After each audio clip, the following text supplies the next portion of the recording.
মাননীয় speaker, doctor ইউনিসকে নিয়ে কিছু কথা না বললেই নয়। মাননীয় speaker, I will not go into the details of the law. তবে অনেকেই বলে যে ল ইজ ইকুয়াল। এখানে অনেক বড় বড় কনস্টিটিউশনের বিজ্ঞ লোকেরা আছেন, তারা যদি থাকতেন আরো সুবিধা হতো। মাননীয় স্পিকার, যদিও পার্লামেন্ট বলে, সংবিধান বলে ল ইজ ইকুয়াল, বাট বাস্তবে কিন্তু ল ইজ নট ইকুয়াল। 111-এ দেখেছি অনেক বড় বড় নেতাদেরকে বিষ তেলে রাখা হয়েছে, কিন্তু দুই নেত্রীর জন্য আলাদা জেলখানা রাখা হয়েছে। এই পার্লামেন্টে আমি যা বলবো দ্যাট ইজ ইমিউন। ডিপ্লোম্যাটরা অনেক কিছু করে, ইমিউনিটি আছে। কিছু কিছু ক্ষেত্রে কিছু কিছু স্পেশাল মানুষের জন্য ল একটু কার্ভ করে যেতে পারে। Doctor Yunus, I can very well understand 65 বা 70 ইয়ার্স ওল্ড, বাট 80 বছরের রাষ্ট্রপতি যদি এত বড় বক্তব্য লিখতে পারে, 75 বা 70 বছরের ডক্টর ইউনুস আমি মনে করি গ্রামীণ ব্যাংকের এমডি পদে ভালোভাবেই থাকতে পারত। মাননীয় স্পিকার, ডক্টর ইউনুস বাংলাদেশের সম্পদ না পৃথিবীর সম্পদ। আমি দেখেছি আমাদের মাননীয় পররাষ্ট্রমন্ত্রী বলেছেন this will not effect our relationship, বহির্বিশ্বের সাথে আমাদের সম্পর্কে। ঠিক তার পরের দিনই জন কেরি বলেছেন উই আর কনসার্নড।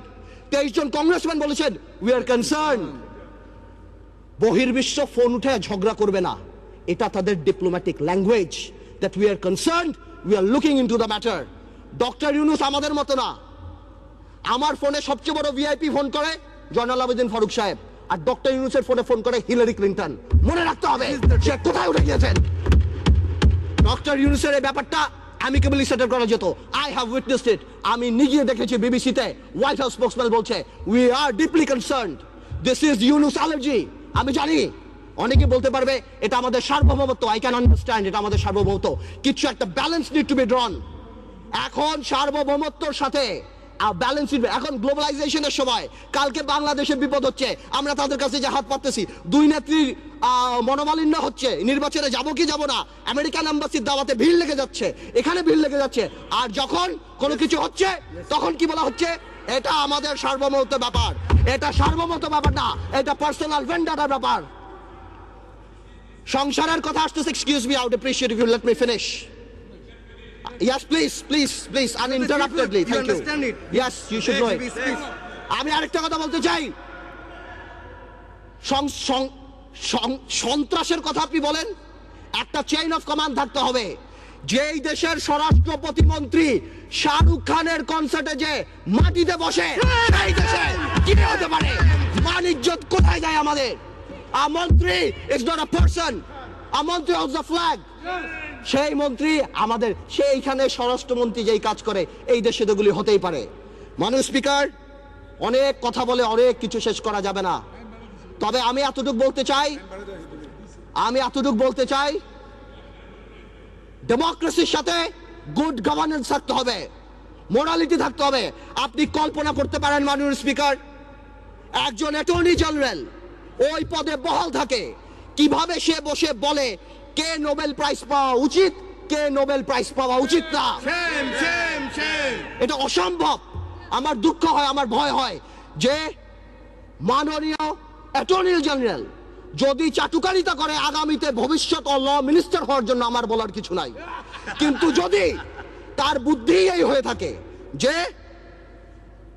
সন্তু লারমার প্রধানমন্ত্রী, হ্যাঁ কে পাক না পাক that is not our concern, কিন্তু ফোরামটাকে ডক্টর ইউনুসের পাওয়া উচিত ছিল না, এই বুদ্ধি যদি অ্যাটর্নি জেনারেলের হয়ে থাকে, তাহলে আমি শঙ্কিত যে বাংলাদেশের জুডিশিয়ারি কোন দিকে যাচ্ছে। মাননীয়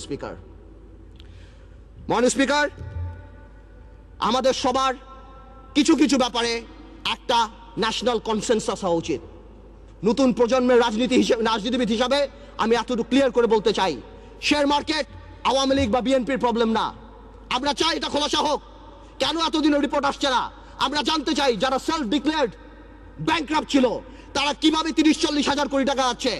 আমাদের টেলিফোন যদি ট্যাপ করা হয়, আমরা জানতে চাই সেই দরবেশ সেই মুরিদদের টেলিফোন কেন ট্যাপ করা হয় না, আমরা জানতে পাই ফোনগুলি কোথায় যায়। এবং আপনি সমন্বয়হীনতার ব্যাপার দেখেন, সরকার যখন বলে ডাইরেক্টলি এর মধ্যে বিরোধী দল ইনভলভ, ঠিক সেই মুহূর্তে আমাদের মোস্তফা কামাল সাহেব যে অর্থনীতি মন্ত্রণালয়ের সংসদীয় কমিটির চেয়ারম্যান, সে ডাইরেক্টলি বলে আমার কাছে তেমন কোনো ইনফরমেশন নাই, আমি তো জানি না। What a mockery!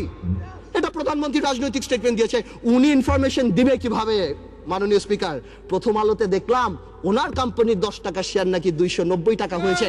উনি মাশাআল্লাহ 1200 কোটি টাকা কামিয়েছেন, আলহামদুলিল্লাহ। এই টাকা দিয়ে করবে কি? 1200 কোটি টাকা দিয়ে বানিয়েছেন। এই সমন্বয়হীনতার অভাব, বারবার যে কোনো কাজে ডিউ ডিলিজেন্স ছাড়া বিরোধী দলের উপরে আঙ্গুল উঠিয়ে দেওয়া, আর শুধুমাত্র বলা এখানে করাপশন, এখানে করাপশন। হাজার হাজার, আজকে শেয়ার মার্কেট আবার ফল করেছে, ডেকে এনে ফল করায়। মাননীয় স্পিকার, আমি আরেক